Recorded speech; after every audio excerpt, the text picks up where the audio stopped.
할렐루야. 우리 마가복음에 보면 몇 가지 논쟁들이 등장합니다. 근데 단순한 논쟁이라고 보기에는 분위기가 좀 삭막하죠. 험하죠. 말이 오가는 것 같은데 사실은 칼이 오가는 것 같은 상황이에요. 예수님이 말씀을 조금만 그 템포가 늦어도, 말씀의 포인트가 조금만 빗나가도 잡혀 죽게 되는 그런 상황이었습니다. 그러나 우리 주님은 조금도 당황하지 않으십니다. 우리 예수님은 논쟁에 있어서 아무도 넘을 수 없는 그런 위대한 존재인 줄로 믿습니다. 왜요? 그분은 우리에게 지혜를 주는 분이시고 말씀 자체이기 때문에 그렇습니다.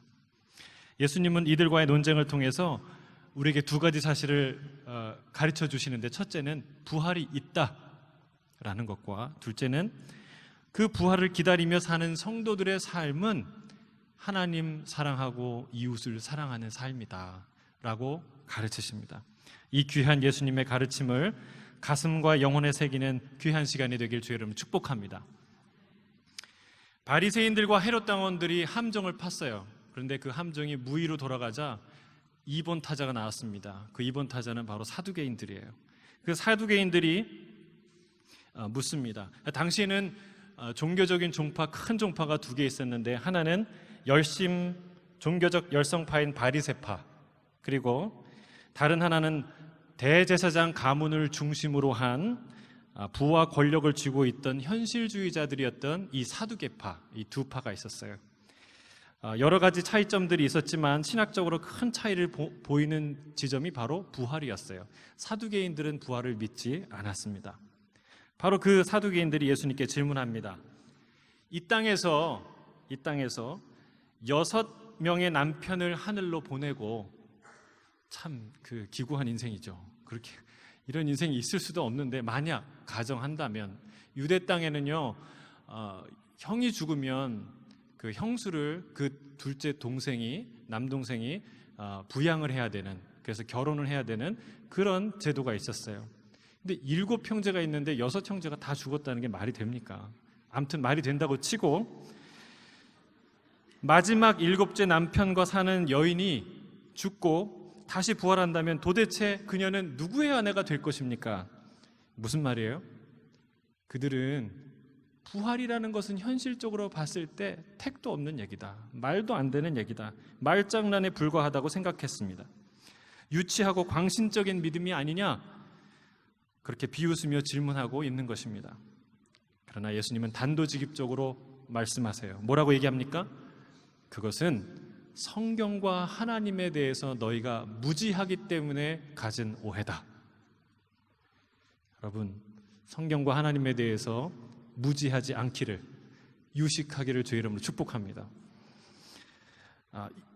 이 부활에 대해서 두 가지를 말씀하시는데, 첫 번째로 뭐라고 얘기하시냐면, 사람이 죽으면 천국 가면 시집 장가 안 간다라고 얘기해요. 여러분 중에 혹시 이 얘기를 들으면 좀 실망하시는 분이 있을 수도 있어요. 왜냐하면 천국 가면 결혼도 없다고, 부부관계도 없다고? 그러나 여러분 낙심하지 마시길 주의 이름으로 축복합니다. 여러분, 하나님은요 항상 좋은 것을 더 좋게 하시는 분이에요. 좋은 것을 뺏어서 감소시키거나 나쁘게 만드시는 분이 절대 아니에요. 믿으십니까? 여러분, 우리는 분명 천국에서 이 땅에서 누리는 결혼제도 이상의 그 놀라운 관계, 놀라운 방식의 관계를 경험하게 될 줄로 믿습니다.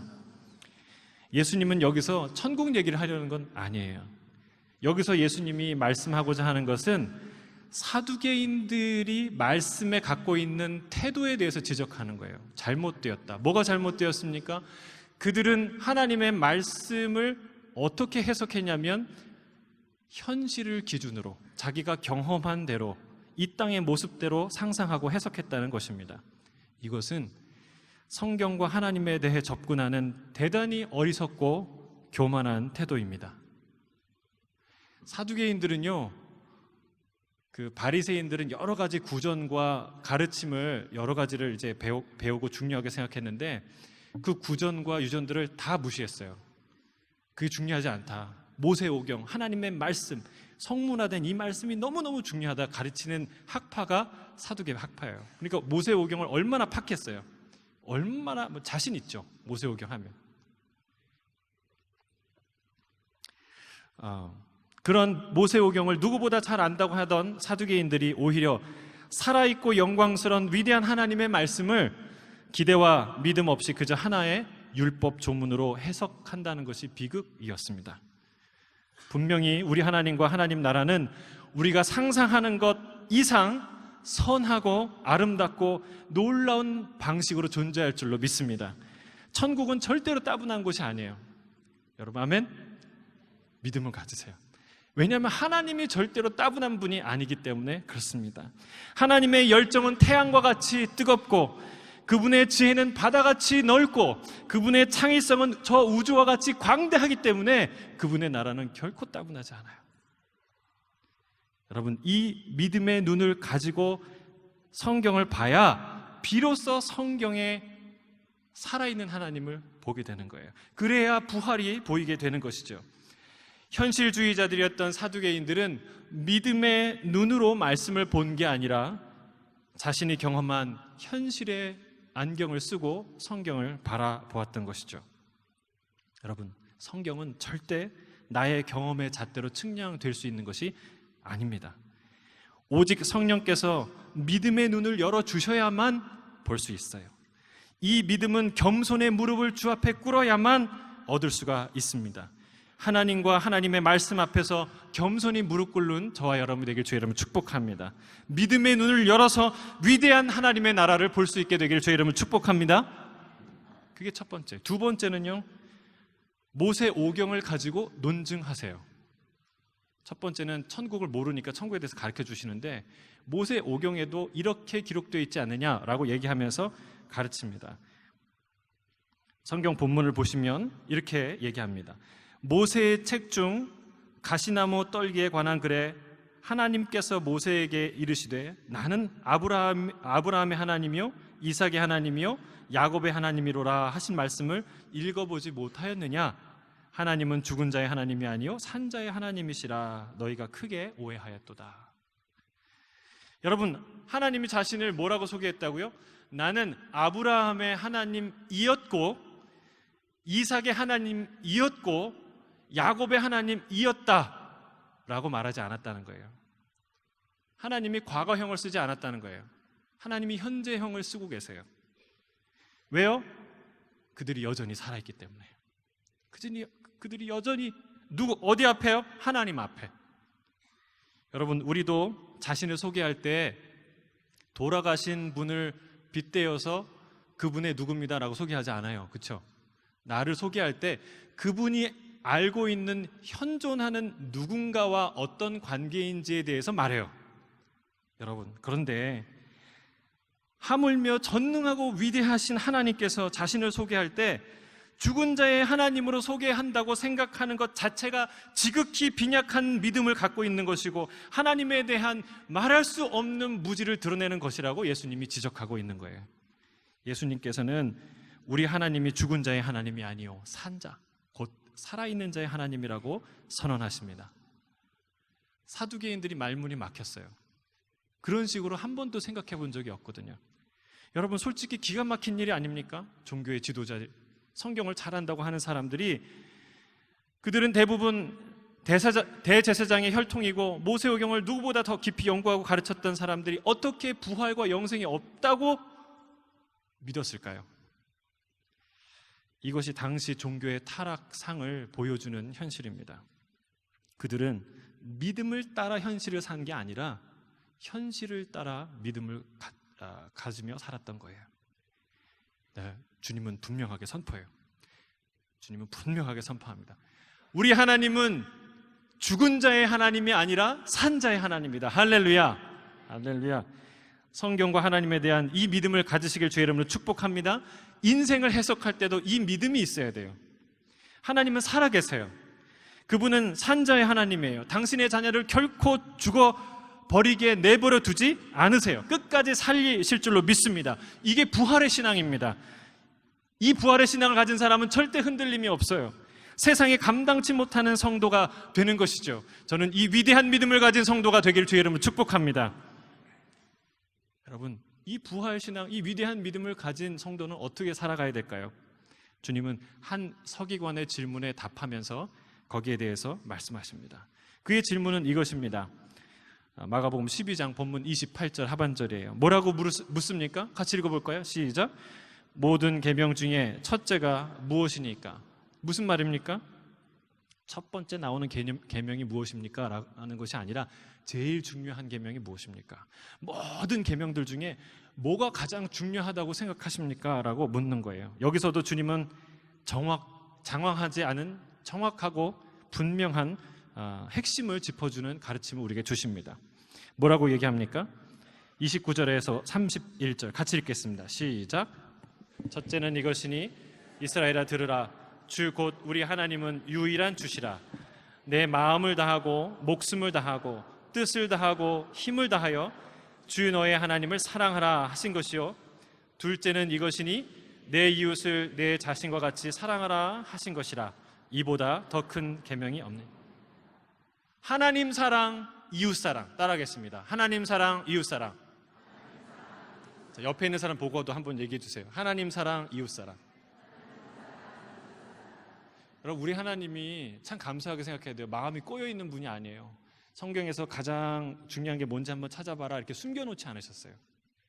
드러내놓으셨고 예수님이 원포인트로 정확하게 오늘 가르쳐주고 계세요. 그럼 뭐예요? 하나님을 사랑하라. Love the Lord your God, love your neighbor. 이거는 하나님의 명령이에요. 이것이 율법의 핵심이라는 거예요. 이 말씀은요, 신명기 6장 4절에서 9절, 레위기 19장 18절에 있는 말씀이에요. 먼저 하나님을 사랑하는 말씀을 생각해 보도록 하겠습니다.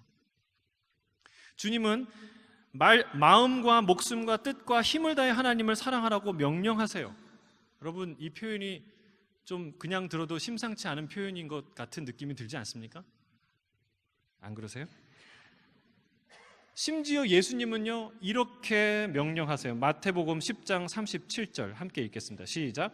아버지나 어머니를 나보다 더 사랑하는 자는 내게 합당하지 아니하고 아들이나 딸을 나보다 더 사랑하는 자도 내게 합당하지 아니하며. 부모와 자식을 사랑하는 것, 그 이상의 사랑을 우리 하나님이 요구하세요. 여러분, 근데 생각해보면 좀 이상하지 않습니까? 신이 인간에게 보통 순종과 경배와 찬양을 요구한다면 이해할 만한 일이에요. 근데 그 신이 사랑을 요구한다는 거예요. 여러분, 우리도 나이 드신 분이나 그리고 직급이 높은 분들에게 때로는 순종을 요구받아요. 그리고 명망이 있는 사람이나 이렇게 유명한 사람들로부터 존경과 칭찬을 요구받아요.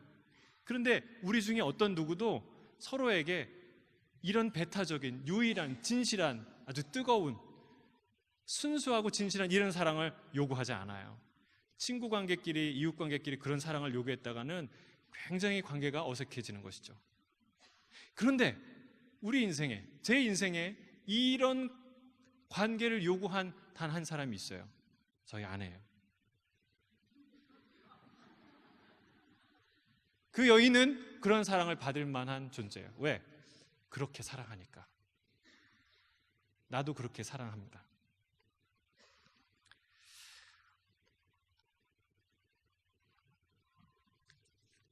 사랑하는 새순 가족 여러분, 하나님이 사랑을 요구한다는 것, 그것은 그가 우리를 사랑한다는 뜻이에요.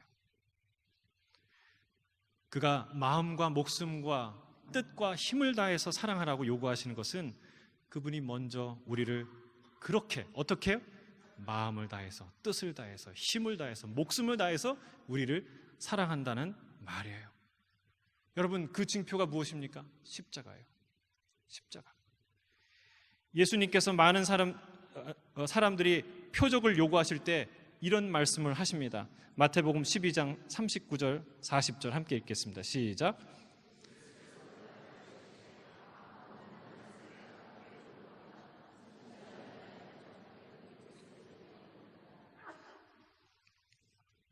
요나의 기적이란, 아직 안 읽었나요? 요나가, 시작. 요나가 큰 물고기 뱃속에 있었던 것 같이 인자도 밤낮 사흘 동안 땅속에 있으리라. 요나의 기적이란 실상 십자가의 사건을 말하는 것입니다. 주님이 언제 이 말씀을 하셨나요? 귀신 들어 눈 멀고 귀가 먹은 자를 고쳐주셨어요. 근데 그 자리에서 사람들이 뭐라고 얘기하냐면 저거는 바알세불의 힘을 힘입어서 하는 그런 기적이다 라고 얘기해요. 또 어떤 사람은 그런 기적을 보여주는에도 불구하고 주여 우리에게 기적을, 표적을 보여주소서라고 말하고 있습니다. 여러분, 하나님의 능력이 나타나고 있는 그 현장에서 저것은 사단의 능력이다, 사단의 바알세불의 귀신의 능력이라고 말하는 사람들, 그리고 표적을 보여주고 있는 사람 앞에서 표적을 보여달라고 말하는 사람들, 당신이 원하는 방식이 아니라 내가 원하는 방식으로 나를 설득하라고 말하는 사람들을 일컬어 주님은 뭐라고 얘기합니까? 이 악하고 음란한 시대라고 말합니다.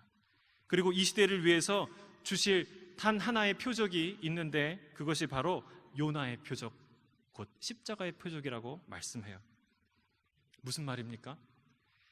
주님을 끝까지 대적하고 거부하는 이 완악하고 음란한 세대를 향해 하나의 표적이 있는데 그것은 십자가의 표적이라는 사실이에요. 십자가는 무엇입니까? 사랑이에요. 끝까지 대적하는 자를 굴복시킬 기적은 사랑의 기적밖에 없어요. 십자가는 놀라운 표적이에요. 거기에는 분명한 메시지가 있어요. 무슨 메시지예요? 끝까지 사랑한다는 거예요. 끝까지 악하고 음란한 세대, 끝까지 거부하고 배척하는 너희를 향해 나는 끝까지 너희를 사랑할 것이다 라는 선언이에요. 죽도록 사랑한다는 메시지예요. 여러분 생각해 보십시오. 도대체 누가 죄인을 위해 죽겠습니까? 여러분 중에 이 세상에 누가 자기 아들을 남에게 내어주겠습니까? 누가 힘이 있는데 잡혀 죽겠습니까? 또 누가 죽음을 이기겠습니까? 누가 죄인을 사랑할 수 있겠습니까? 도대체 이 땅에서 이런 일을 할 수 있는 사람이 누구이겠습니까? 그것이 십자가예요.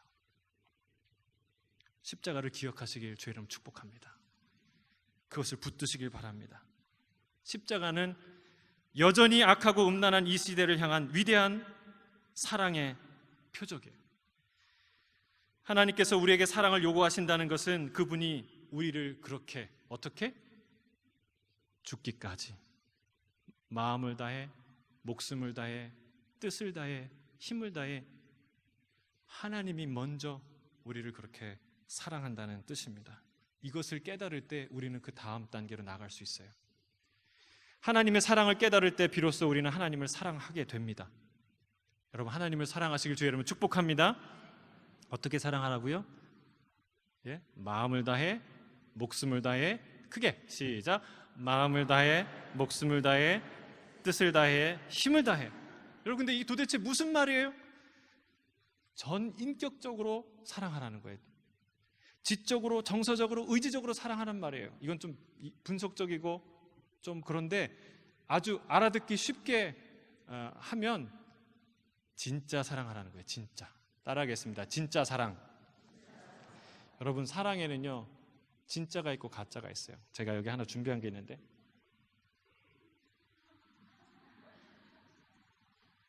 자, 어떤 게 진짜고 어떤 게 가짜일까요?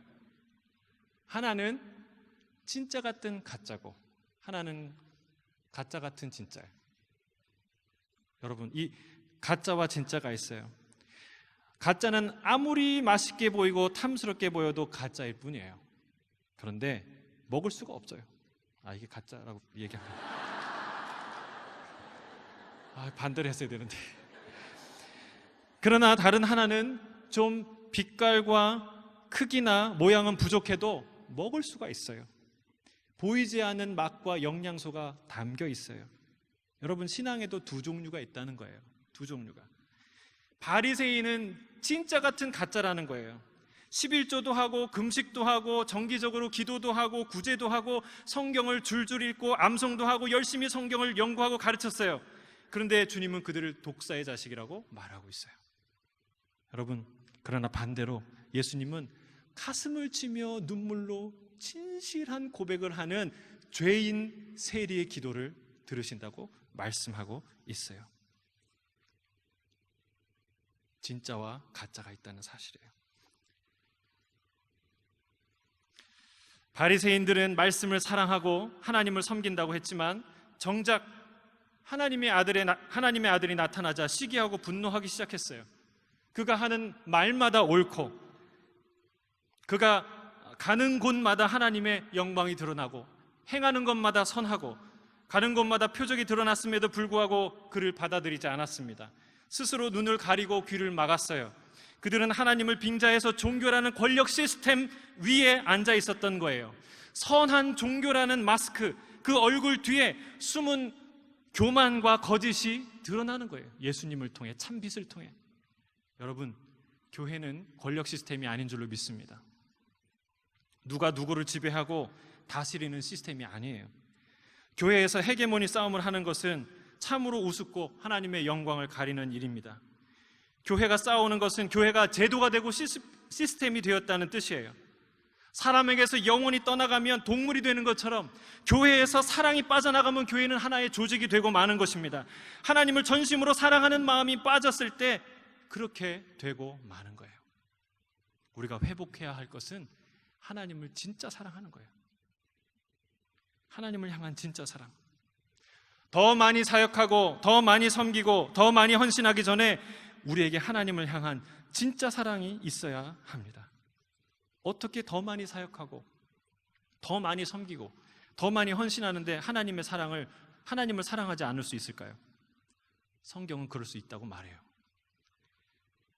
하나님은 말라기를 통해서 이렇게 얘기하십니다. 말라기 1장 10절입니다. 함께 읽겠습니다. 만군의 여호와가 이르노라 너희가 내 제단 위에 헛되이 불사르지 못하게 하기 위하여 너희 중에 성전 문을 닫을 자가 있었으면 좋겠도다. 누가 새순교회 문을 닫았으면 좋겠다는 거예요. 누가 그 예배 드리는 건 막아줬으면 좋겠다는 거예요. 더 이상 그 제단에서 헛되이 제물 드리지 못하게 한다는 거예요. 여러분 생각해 보세요. 매일매일 사과를 들고 있는데 가짜 사과를 들고 와서 계속 먹으라고 한다고, 누가 그렇게 먹으라고 한다고 생각해 보세요. 여러분 기분 좋겠습니까? 먹을 수 있겠습니까? 이거 치워달라는 거예요. 누가? 저는 지금 우리의 신앙의 감정적인 부분을 이야기하는 것이 아닙니다. 저는 제 아내에게 여전히 미숙하고 부족한 남편이에요. 감정도 오르락내리락 합니다. 의지가 제대로 작동하지 못할 때가 있습니다. 그러나 분명한 건 제 아내를 향한 진짜 사랑이 있어요. 제가 설교를 통해서 제 아내에게 점수를 따려고 하는 것이 결코 아닙니다. 제가 진짜 말씀드리고 싶은 것은 부족함에도 불구하고 내 안에 진짜 사랑이 있다는 거예요. 여러분, 하나님께서 마음과 목숨과 뜻과 힘을 다해서 사랑하라고 얘기하는 것은 더 예배의 수준을 높이고 더 헌신의 수준을 높이고 더 많이 헌금하고 성경 공부 수준을 높이라는 그런 말일까요? 더 많이 선행하라는 뜻일까요? 아니에요. 여러분, 만약 아내가 남편에게 여보, 나는 당신이 마음을 다하고 목숨을 다하고 뜻을 다하고 힘을 다해서 나를 사랑하길 원해 라고 말을 한다면 여러분 생각만 해도 숨이 막히십니까? 그게 무슨 말이에요? 설거지 더 하고 빨래 더 하고 가사일 좀 더 하고 더 돈 많이 벌어오고 이벤트도 더 하고 다이아몬드 선물해 주길 바라고 더 많은 성취를 하길 원하고 더 높이 가길 원하고 그런 것일까요? 더 애들 더 많이 봐주고 그런 부분이 없진 않겠죠. 그러나 그 얘기를 듣고 그것만 깨달으면요, 그 사람은 사랑의 초보예요. 그 얘기는 뭐예요? 진짜 사랑을 원한다는 거예요. 난 당신의 진짜 사랑을 원해요. 이 선물, 이 섬김, 이 월급, 그걸 뛰어넘어 당신이 나에게 진짜 사랑을 하길 원해 라는 말이에요. 내 안에 하나님을 향한 사랑이 진짜인지 가짜인지 어떻게 합니까? 하나님과 당신만 알아요. 숨기지 마세요. 피하지 마세요. 여러분, 하나님이 당신에게 유일하게 원하는 것이 진짜 사랑이라는 거예요. 얼마나 복된 이야기예요. 여러분 중에 누가 돈으로 빌 게이츠를 기쁘게 할 수 있어요? 하나님이 하나님이 여러분에게 돈을 요구하신다면, 수준을 요구하신다면, 헌신을 요구하신다면, 지식을 요구하신다면 여러분 하나님 앞에 쓸 수 있는 사람이 과연 몇이나 되겠습니까? 그 하나님이 우리에게 요구하는 건 돈이 아니고 헌신이 아니고 수준이 아니고 진실한 사랑이에요. 진짜 사랑이라는 거예요. 그게 얼마나 감사하고 위대한 일입니까? 여러분, 그게 내 안에 없다면, 다른 거 다 있는데 그게 없다면 큰일입니다. 다른 거 다 제쳐놓으세요. 기도하세요. 예배도 멈추세요. 오늘 일부에서 오재성 목사님이 말씀하셨지만 마태복음 5장에 뭐라고 얘기합니까? 제단에 예물을 드리러 왔다가 원망 들을 만한 일이 생각나거든 그 예물 놓고 가서 화목하고 와서 다시 예배 드리라는 거예요.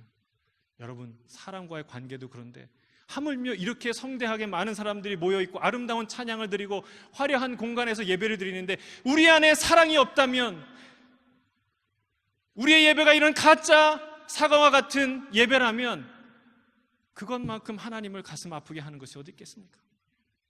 진짜 사랑을 가지라는 거예요. 왜 하나님을 사랑하기 어려울까요? 첫째는 나 자신을 사랑하기 때문입니다. 둘째는 세상을 더 사랑하기 때문입니다. 셋째는 믿음이 없기 때문이에요. 하나님이 세상보다 더 위대하다는 사실을 믿지 않아요. 여러분, 우리가 하나님을 이렇게 사랑하지 않는 것은 하나님의 아름다움, 하나님의 위대함을 믿지 않는 거예요. 세상을 더 아름답고 세상이 더 위대하다고 생각하는 거예요. 그분이 나를 죽도록 사랑하신다, 이 믿음과 지식이 없기 때문에 그렇습니다. 성경과 하나님의 능력을 몰라서 오해했던 사두개인처럼 하나님의 능력과 사랑을 모르니 부활이라는 것을 상상조차 못했던 것처럼 하나님의 능력과 사랑을 모르기 때문에 예배도 따분하고 찬양도 따분하고 말씀을 들어도 감동이 없는 것입니다. 기도하세요. 주님, 내가 사랑에 눈뜨게 해주세요. 내 안에 사랑이 없습니다. 주님, 사랑하기 원합니다.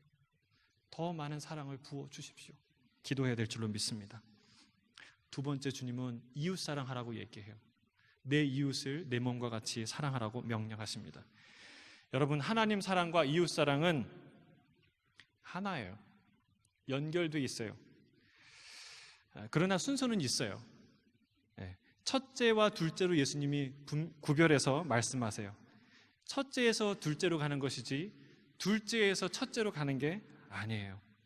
하나님을 사랑하면 반드시 그 사람은 이웃을 사랑하게 되어 있다는 거예요.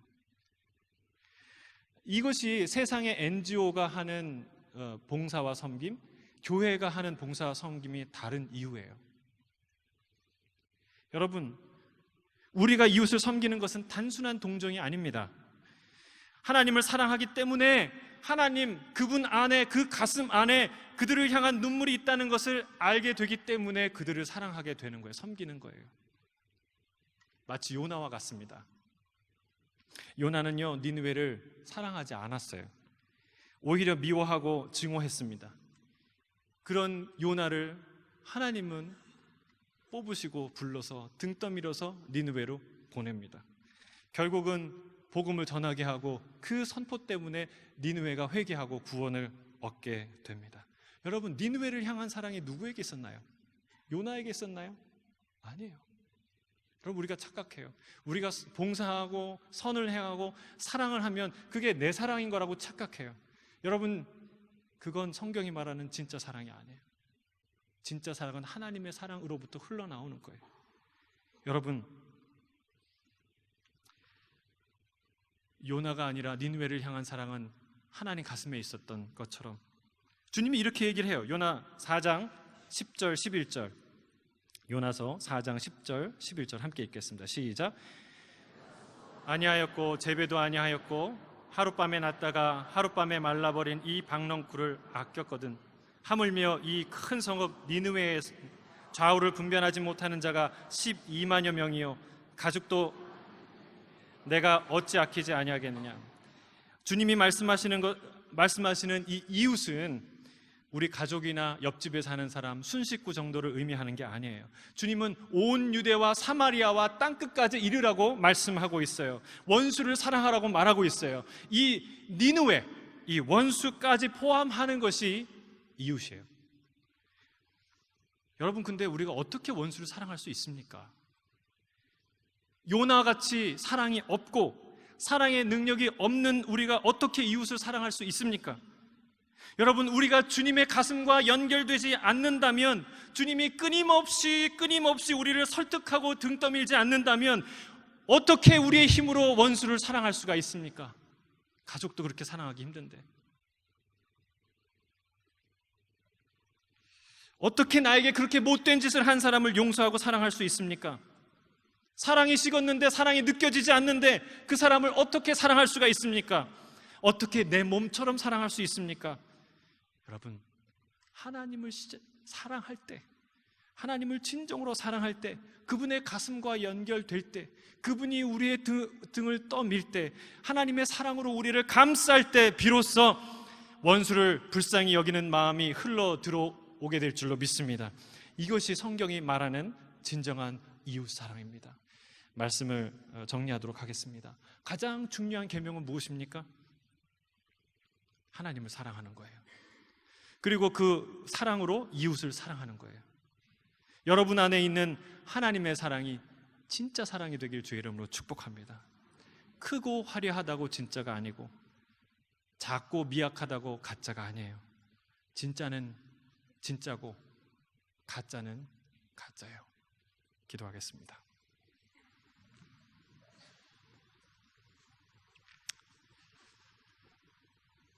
사랑하는 주님, 예수님께서 성경의 핵심을 가르쳐 주셨습니다. 분명하게 말씀해 주셨습니다. 하나님을 사랑하고 이웃을 사랑하라. 모양은 그럴듯하나 마음도 없고 목숨도 걸지 않는 가짜 사랑이 아니라 여전히 부족하고 미흡하지만 마음을 다해 목숨을 걸고 하나님 사랑하는 자가 되게 하여 주옵소서. 내 안에 하나님을 그렇게 사랑할 수 있는 마음을 부어 주옵소서. 그 사랑으로 가족과 이웃을 사랑하며 섬길 수 있도록 인도하여 주옵소서. 예수님의 이름으로 기도드립니다. 아멘.